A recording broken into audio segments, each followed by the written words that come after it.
Andrew McCart, iFLTV, delighted once again. It's been a while, Mr. Dan Rafael. How are things?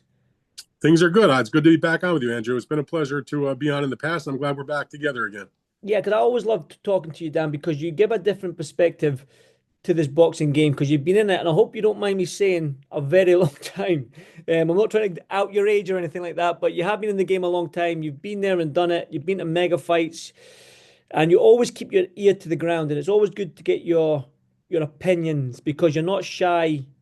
You don't hide away, for lack Uh, of a better word. You don't hide away when you want to say your piece. And yeah, and I think fans and me, we like that. We enjoy that. We enjoy the conversation. So, did we just jump straight into the deep end?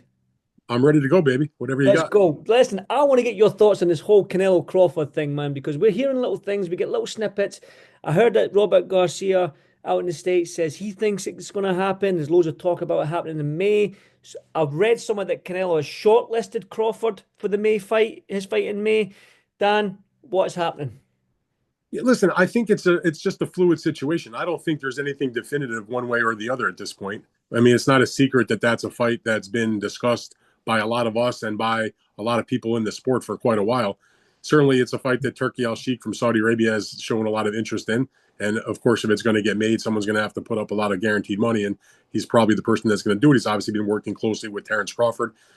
He was involved with the Terence Crawford's last fight that took place in August when he fought Israel Madrimov. It's obviously a fight that Terence Crawford has been very vocal about wanting. Now, Canelo hasn't ever said he wanted the fight, kind of downplayed it to a certain degree, but it wasn't that long ago. I don't know, maybe a couple of months ago, he was doing an appearance and he was asked about it and he didn't close the door on it. In the past, he sort of like closed the door on it and was like, I'm not interested. He's like, listen, I'll talk to anybody and listen to what they have to say about the deal, any kind of deal. So in my mind, that sort of at least cracked open the door to have the conversation. Like he wasn't just saying, forget it, in terms of working with Turkey or anybody else. So I think that Canelo is a smart person in terms of his boxing, but also in terms of his business.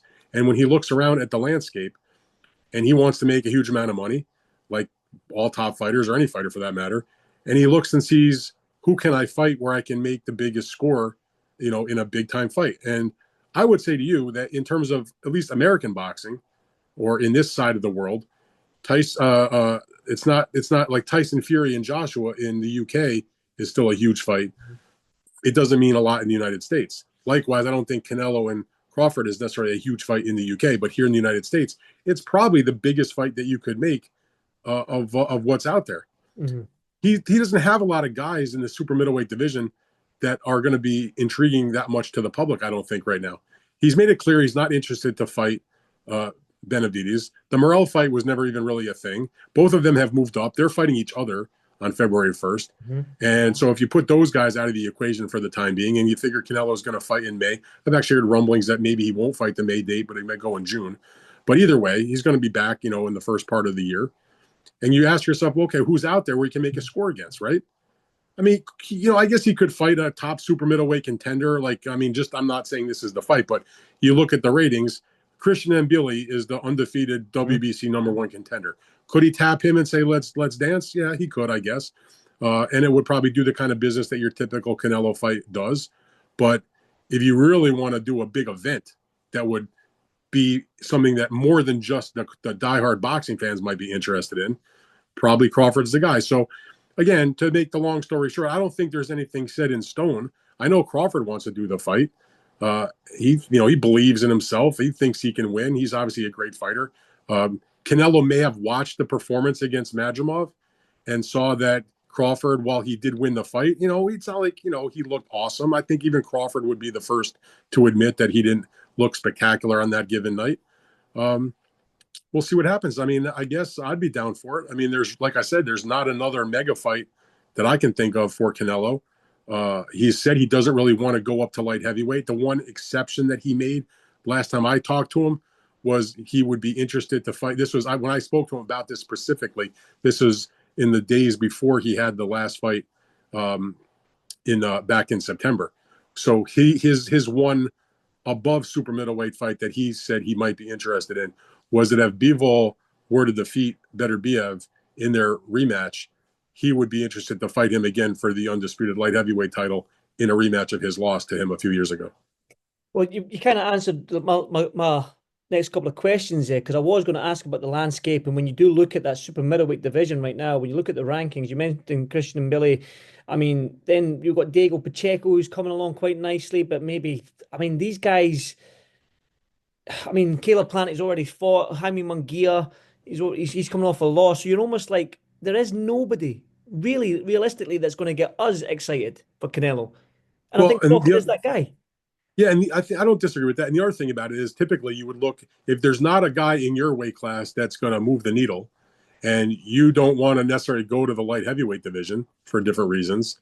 A lot of times the fighters would look, okay, well, who's the top star that could rise from the middleweight division to challenge me for the title? Mm-hmm. Middleweight is really not a deep weight class right now. I mean, there's some good guys in the weight division. Like, it's a very interesting fight that has some potential between Adames, who's the WBC champion, who's going to defend against Shiraz, for example. Yeah, yeah. But those guys are not necessarily at a point where they're known guys that it's going to make sense. I mean, I'm not saying Canelo wouldn't fight those guys, but it's not a mega fight. You know what I mean? Like, it's not Chris Eubank Jr., Dan? Chris Eubank Jr.?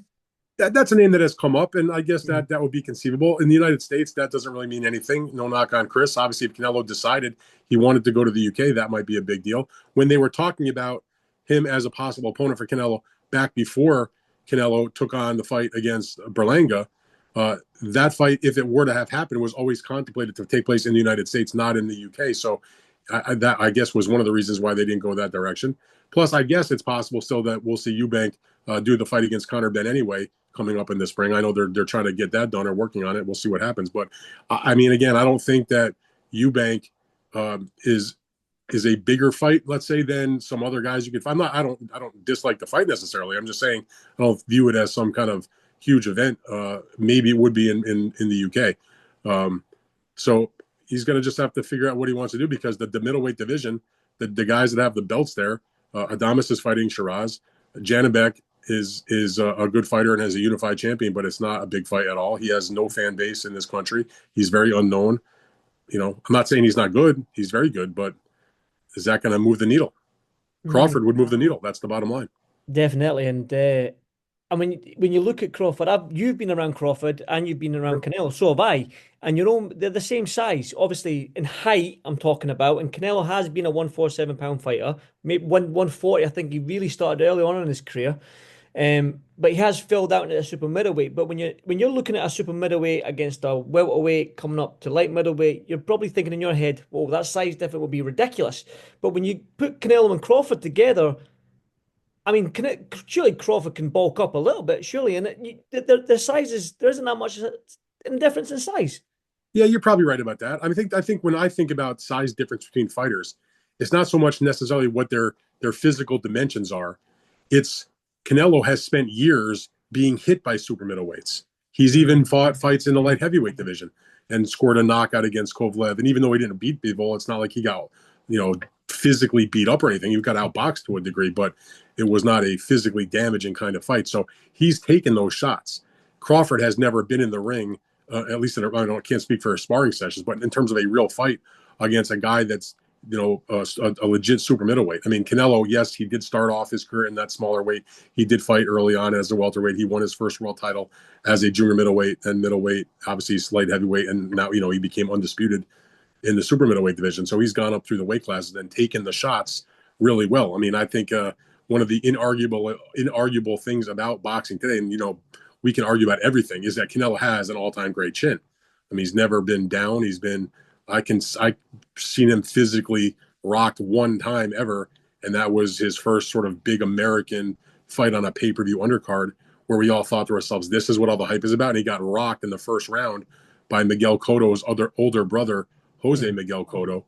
And he kind of was like, boy, if he gets hit like that, he's going to get, at some point he's getting knocked out. That was, I don't know, 15, 16 years ago. He's never been remotely in trouble. And he's fought some guys who are tremendous punchers, Kovalev, and 3 fights against Gennady Golovkin. And, even like a James Kirkland may not have been a great fighter, but was a great puncher. He's fought a lot of guys that can crack. And, Terence Crawford has shown himself to be a good puncher in the smaller weight classes, but he didn't really show a bunch of power in terms of the Madrimov fight.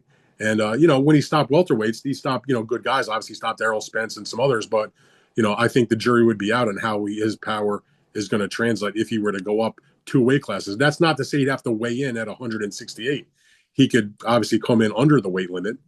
I don't think Canelo is necessarily going to be in the mood to negotiate some kind of catch weight, but it would be he wouldn't be obligated to weigh 168. I look at it kind of like when Manny Pacquiao went from welterweight to fight Margarito for a title in the junior middleweight division. Yeah, the limit's 154. He did negotiate a catch weight in that fight, but that was because of Margarito, who had to weight a certain limit. But I think Pacquiao came into that fight like 144 pounds. Like, he was fighting for a junior middleweight title, and he was underneath the limit for the 47-pound title. So, look, it'll be very interesting if they can make the fight. Obviously, if they do, it'll be a huge event. Again, being that selfish boxing fan that I am, I want to see it. I need to see it. It's just one of them unique fights where you've got the two best, probably the two best pound for pound right now if you take Usyk out of it. Yeah, it'll be a Well, phenomenal, I phenomenal think event. Noya Inoue might have Well, something to say definitely. about Well, Canelo. you know what is that's why we love boxing, right? Because it is subjective. You can, especially right now with these.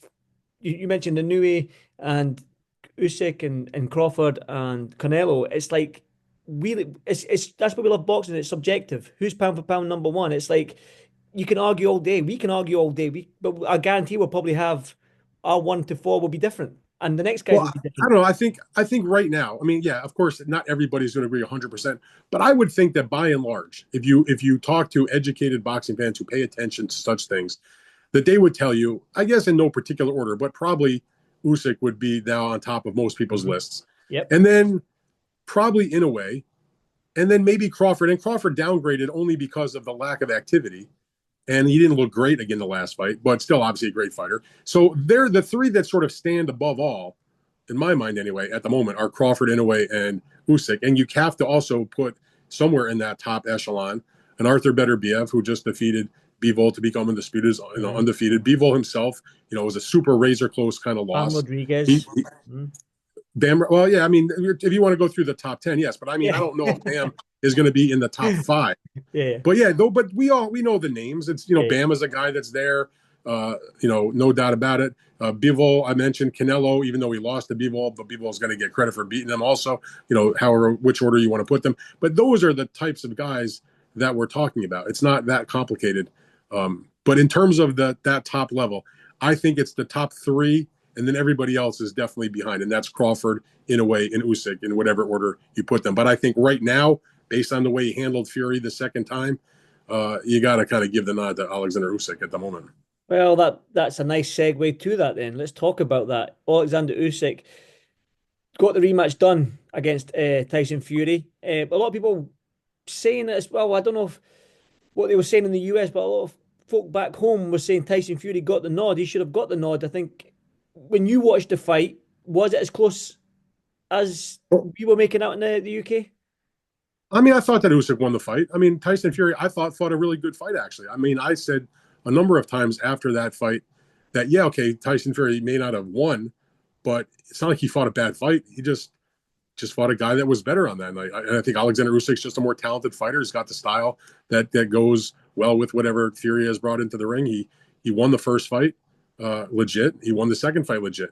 But that doesn't mean that Fury's no good. He lost to like literally maybe the best fighter on the planet by like what 1 or 2 points. It wasn't like he got dominated.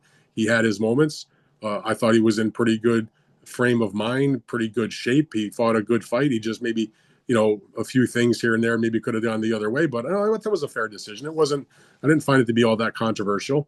I understand Fury is certainly disappointed, but, it loss is a loss. Someone's going to win, someone's going to lose. It wasn't Mhm. close enough. In my mind, it wasn't a draw type of fight. Some people, I guess, did call it a draw, but it was another good fight. It may not have been the level of excitement and drama of the first fight, in part because of what happened in round number 9 where Fury almost got knocked out. But these are two tremendous fighters, and Usyk has shown himself to be top of the heap. I saw Tim Bradley say that Usyk is not an all-time great, and he was sort of talking like he's only had 22 fights. How can you call him an all-time great? But then he's only had 22 fights, but he's 23, I undisputed. think now. 23 fights, sorry, yeah. But he's undisputed in two different weights. He's cleaned up both divisions in rapid time. So there is that side of the coin. But when you hear Tim Bradley say he's not an all-time great, where do you sit on that? Well, first of all, when you become undisputed, you also have to, it's a great accomplishment in any division and any athlete in boxing that can do that. It's a big deal, and you got to tip your hat to them. But you also have to, if you're truly going to analyze their greatness level, where they fit in the pantheon of the greats in the past and the legends of the sport, it's fair to also take a look at who they defeated to do that. I mean, I think that goes without saying. Um, but he has accomplishment. He has been an undisputed cruiserweight champion. He has done the same thing in the heavyweight division. He's beaten a lot of top guys. He, like you said, he didn't just cherry pick belts in the two weight classes. He beat the best guys in the weight class.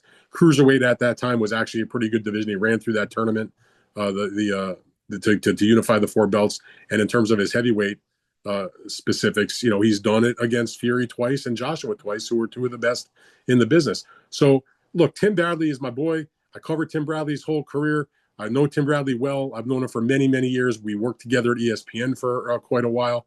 I have nothing but love for Tim Bradley. I will respectfully disagree with him that Oleksandr Usyk, and I had this conversation with others in the aftermath of the Fury rematch. He is the current pound for pound king in my book. Obviously, he's the undefeated heavyweight champ of the world. Should have all the belts, but politics has limited him at this moment to 3 of the main belts because of the IBF situation with their mandatory, which has now gone to Dubois. He's the beneficiary of that ruling. But put that aside, he also was an Olympic gold medal winner. He's one of the great amateurs of all time, and he's done nothing wrong as a professional. He's beaten all kinds of guys, big guys, small guys, movers, punchers, lefties, righties, whatever.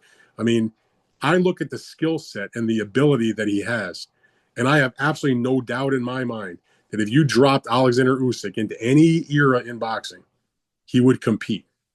He would compete in the 70s with the greats of the Ali and Foreman and Frazier because of this quickness and being a lefty and the skills that the man possesses. He's shown to have a good chin. You want to put him in the 1980s, in the Larry Holmes era, where there was a lot of guys that were not considered top fighters, among those contenders that were great fighters. Put him in the 90s, which was another great era with the Lennox and the Tyson, Holyfield, George Foreman's second coming. He would do well in those divisions, in those various eras, I believe. So I do think he's an all-time great, and I don't think it has to be limited just to 23 fights. He started off fighting real fights from day one. He didn't have to fight 15 nobody fights before he stepped up. So yeah, 23 fights may not be a lot, but take a look at what he did in those 23 fights against the level of opponent that he faced. So I'll respectfully disagree with my boy Bradley. What do you make of Oleksandr Usyk's 38, I believe, and like you mentioned, he's not had those 15 37 or 38. 37. I think he's 38 now, or he's going to be 38 this year, or he's there or there. He's definitely there or thereabouts. So has he got anything else to achieve? Like what? Who? Like the same as Canelo. Who's out there for him that's going to get us to go? Oh yeah, that's a good fight. That's going to let me buy that ticket. Listen, there's a lot of good heavyweight contenders out there. I mean, yeah, we want to see the mega fights, but I also think there's something to be said for, being champion and, just fighting who's next. Just defending and ruling the roost and doing what you got to do. Not every fight in boxing is going to be a mega fight just by the nature of the sport. We don't have that many mega stars for him to match up with. So, yeah, you're right. There's probably not going to be a third fight against Tyson Fury. There's obviously not going to be a third fight anytime soon against Anthony Joshua. Deontay Wilder is, more or less at the end of his career. That ain't happening. But nothing wrong with looking down the list of the ranked contenders or seeing who your mandatories are. Maybe given an opportunity to say if Joseph Parker wins. Obviously, we talked about possibility of a rematch against Dubois, who at the very least has earned maybe to be in that position because of the wins that he has secured since the loss against Usyk. There's a Martin McCauley out there who's a very interesting contender. There's other guys also. So, there may not be that one mega fight, but there are certainly guys that have earned the opportunity to challenge for the heavyweight title. The heavyweight champion's job is to fight the top heavyweights, whether it's a mega fight or not. Now, how much longer Usyk wants to continue to be in the ring, that's, up to him. He's made obviously huge amounts of money. He's getting a little bit older, but he clearly still want to fight. I don't think that, the heavyweight champion of the world, still with the ability to make tens of millions of dollars every time he steps into the ring, and still really good, pound for pound number one, is going to retire at this moment. So I think we're going to see him fight. So they'll sit with their teams and they'll talk to his management and to Turkey and see what they want to do. And I'm hopeful we'll see him in the ring twice this year. Two-time undisputed heavyweight champion. Has that been done before? Well, it's been done, but not necessarily with four belts. Four belt way, yeah. You know what I mean? But we live in a different era. But and it would, and I'm not knocking him if he does that, but it would be not his fault, but it would be kind of a cheap accomplishment because he would just be getting back the belt that they took from him. Mm. It's interesting, like you're saying that. Like you touched on it, like when we were talking about Canelo. You talked about Anthony Joshua and Tyson Fury not being that big a fight in the States, but it is, and it will be a huge fight here in the UK. But when you look at it from the outside looking in, Dan, is that a fight that's too little, too late sort of thing? It should have been happened 2, 3, 4 years ago, but it's like we're going to get it now because, I mean, there's no world title on the line, but it's still one of those fights where we've been wanting to see it for so. It's like a Mayweather Pacquiao type thing, but out in the US. I think that's Well, our Mayweather Pacquiao. at least when Mayweather and Pacquiao fought, they were still considered number 1 and 2 pound for pound. At least when Mayweather and Pacquiao finally fought, it was to unify welterweight titles. So I don't think that's a fair comparison. Okay. What is a fair comparison is the fact that it took a long, well, first of all, back up. Joshua and Fury's not made. If it gets made, it will be similar from the standpoint that it just took a long time to get the dudes in the ring together. That said, yes, you are correct. Fury against Joshua was not what it should have been, and it never will be that. But that doesn't mean it's still not something that we as fans can enjoy. It won't be for the same kind of stakes. Obviously, it won't be for the heavyweight championship. Neither guy is undefeated anymore. Neither guy is on the ascent. They're both obviously now on the back end of their career. That's pretty clear just based on what they've been through and their age and that type of thing. But that said, it's still a fight that I think a lot of fans would want to see. I mean, you could take an Anthony Joshua coming off an absolutely devastating, getting poleaxed by Daniel Dubois in a knockout. You take Fury, who's come off 2 losses in a row against Usyk, including one where he almost got knocked out, and you put them in the ring in a non-title fight. It's still going to sell the 90,000 tickets. It's still going to do numbers on pay-per-view in the UK anyway, and they'll still make a big event out of it. It just won't be what it should have been, and that's unfortunate. But I'd rather see it under these circumstances than not see it at all. Because even if the guys are where they are in their careers, it's not like they're totally done. At least, I don't think they are. Like Joshua, obviously that was a rough knockout. So maybe he is, but we just don't know it for sure. Fury, yeah, he lost in the rematch. But as I mentioned, I thought he fought a really good fight. He just came up against, a tremendous talent. It's even like when Joshua lost the second fight against Usyk. I thought he fought a way better fight against Oleksandr Usyk in their rematch. He just fought a better guy. So match up Fury and Joshua. The public in Britain wants to see it. A lot of the diehards here in America, I'm sure, want to see it. I want to see it. And what else are they going to do, right? I mean, if they're not going to retire, there's not another fight that you can conceive of that can pay them as much money or get them, I don't think, as revved up in terms of the meaning, because that's the guy. And for the sake of this era of boxing, which has been a very good heavyweight era, and I've said this before, years from now, people will look back on the time period where we saw Joshua and Usyk and Fury and Wilder and others, and they'll say, wow, we need to see that era again because we have a bad era now, because that's the way boxing is in terms of heavyweights. It's kind of every decade or so, or every other decade, you get an excellent heavyweight era. The Klitschko era wasn't so great, but the 90s were phenomenal. The 80s were pretty lackluster. The 70s were great. So to clean up the current era, I think for the sake of legacy and history, they got to fight each other, don't they? We want to see it. And I think the guys want to fight each other at this point. There's no reason not to. And it can be made because there's no network issue. There's no promoter issue. There's no sanctioning body issue. There's absolutely no reason that if these men are going to continue their careers, why in the world wouldn't they fight each other in the next fight? There ain't going to be tune-up fights, not at their age and their position in their careers at the moment, and the possibility that they could further lose and hamper the ability to make that match again and have it mean anything at all. I got to say, you mentioned that whole thing with it, 90,000, huge pay-per-view in the UK. Do you honestly think, I know there's diehard fans in the US, Dan, but is that not going to be a huge event in the US? It wouldn't have been a huge event in the US even if it was for the title. That's the thing. It just wouldn't have been. And I mean, that's not a knock on them. I mean, Why Joshua, though? Why wouldn't it be? Why is that? I mean, it's a huge they heavyweight just clash. don't have that kind of popularity here. I mean, they Fury is probably a more well-known fighter in the United States than Joshua because he fought several fights here. He Mm. had the great fights with Deontay Wilder that did pretty good numbers on pay-per-view, and he was a larger-than-life kind of figure, but he hasn't fought here in a while. Joshua's fought in the United States only one time, and he got knocked out in that fight by Andy Ruiz, so he's not on the front of the boxing fans' mind. Even, yeah, sure, they know who he is, of course, and he makes good fights, but it's just not as meaningful. The fights they've had have been in, either in the UK or Saudi Arabia. The start time for the events in the United States, anyway, is not conducive to a big audience. I mean, these Riyadh season cards, which, I love the cards, but in terms of the timing for our country and I know that it's not like boxing doesn't revolve around the United States, even though it's a significant and very, very important market. But I get the fact that if you're going to do fights in other places, you don't have to go by hour time zones. That's fine. But on the converse of that, fights that are of that level that are starting on the West Coast of the United States, where the pay-per-view starts at like literally 9 o'clock, 10 o'clock in the morning, or here where I live on the East Coast of the United States, where the main events in the ring, maybe 5, 6 o'clock, it's just not conducive to a pay-per-view audience. People on the Saturday afternoons, it may have been that way a long time ago when the fights were on the networks and it was free.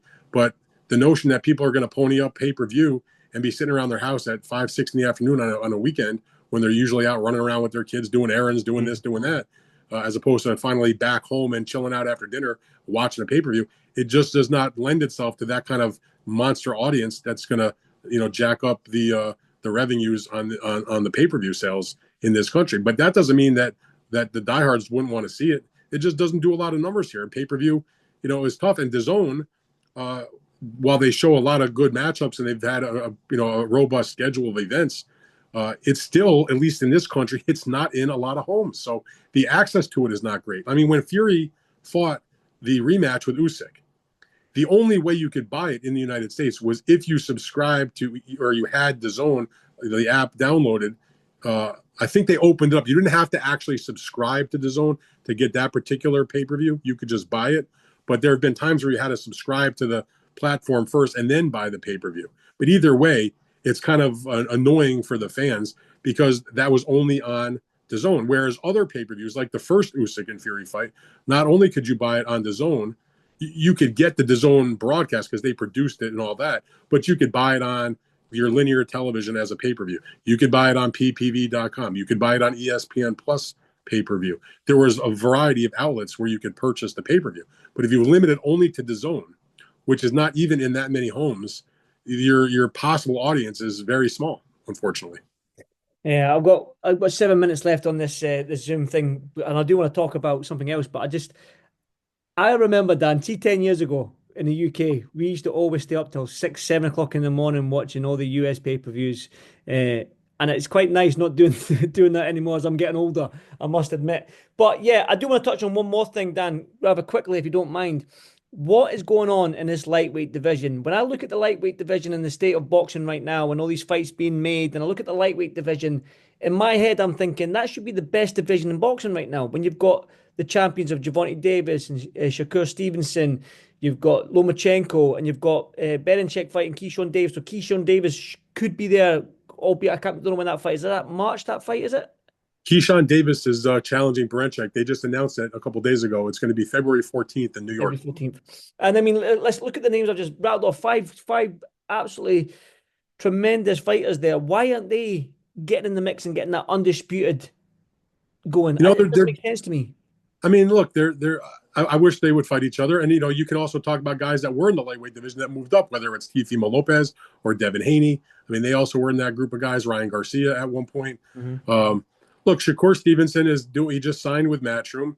He had an injury, so the fight with Zepeda or his tune-up fight, I guess, if you will, was called off. But he is coming back to fight on one of the upcoming Riyadh season cards. And then if he is successful, they hope to make the mandatory, which is a really good fight, regardless of mandatory or not, against William Zepeda, who was in a really good action fight just about a month and a half ago or so. So that's a real fight. That's Shakur, a mega talent, against one of the best, most vicious punchers, who's just an offensive machine in Zepeda. That's an outstanding matchup.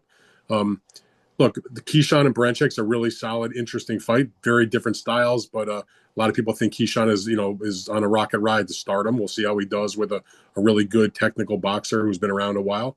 Um, and in terms of Gervonta Davis, I mean, he's doing his thing. I mean, he's never been one he's making a lot of money. He's putting on events. His pay-per-views sell, relatively speaking, well. The biggest American pay-per-view seller in this country anyway, other than Canelo Alvarez, seems to me. Um, you can't just wave a wand and make them fight each other. I hope they do. I hope that eventually we do see Gervonta partake in some of those types of fights, whether it's at 135 or at 140. I know, like I said to you, like I just look at that division and be like, why aren't we all talking about the lightweight division? I think we should be. I think if they all just sort of the way the landscape in boxing, like we've touched on, is happening right now in 2024 and now going into 2025, all these we had season cards. We had one in LA. We had one in London. Well, you mentioned about Loma also, by the way. Loma is out injured now. The IBF just made a ruling.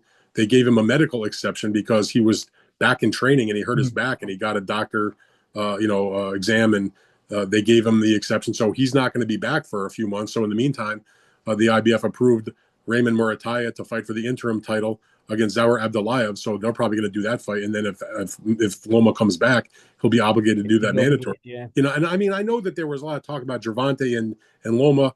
And Loma decided to take some time off. I mean, Loma wanted to fight Gervonta years ago, and Gervonta wouldn't even entertain it. Floyd Mayweather, when he was promoting him, was like his protector. Like he came out and he said, "No, we're not fighting Lomachenko," because he knew that Gervonta at that time wasn't really ready. And now they're trying to get Loma in the ring when he's in his 30s and near the end and breaking down. So, I think their ships are sort of passing in the night. Shame. It definitely is a shame.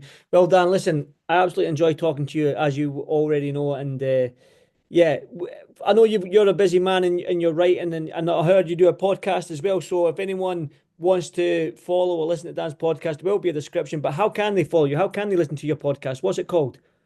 Well, we have the Big Fight Weekend podcast and the Fight Freaks Unite podcast twice a week, every Thursday going into Friday to sort of preview what's going on, every Sunday going into Monday to recap and talk about whatever news is going on in the sport. We do that twice a week. You can find that at any of your normal podcast locations, Spreaker, Spotify, Apple, pick your platform. And of course, I have my newsletter, Substack newsletter, Fight Freaks Unite. That's easy. You can go sign up in 2 seconds with your email, and you'll get it blasted to your email or your phone alert if you set up the app. Every time I post something. And then, of course, for the diehards, I offer a paid plan also because we got to pay the bills, my man. 100%. And like I say, underneath this video will be the links to this. So go and support Dan because, like I say, Dan, you've been in the game long enough. And if anyone knows what they're talking about, it's you, my friend. So, as always, thank you so much. It's 8:30 at night in the UK. So you have a good afternoon, I'd imagine. And I'll have a good night. And I'll speak to you soon. Andrew, thank you so much. I appreciate it. Thank you, Dan. Thank you, mate. See you soon.